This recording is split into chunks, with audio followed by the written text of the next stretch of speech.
In this video, you will learn how to monitor a custom-built SAP BTP application from a global perspective with the Health Monitoring app and how to navigate to local monitoring with SAP Cloud Logging.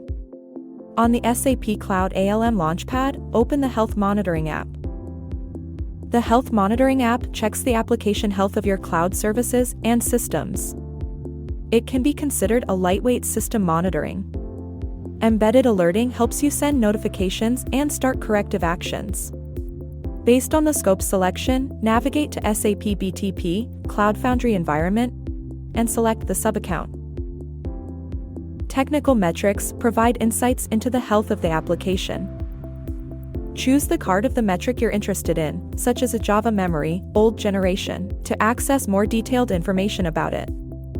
From here, you can also visualize the metric history as a chart. From the Info button on the metric card, you can navigate in a context-sensitive way to SAP Cloud Logging. Here, you can find further memory details. Back in the Health Monitoring app, you can create event definitions with actions to ensure that alerts are created and you're notified whenever specified thresholds are exceeded. Thank you for watching.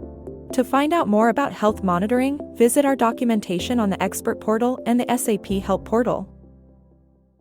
AI-generated audio.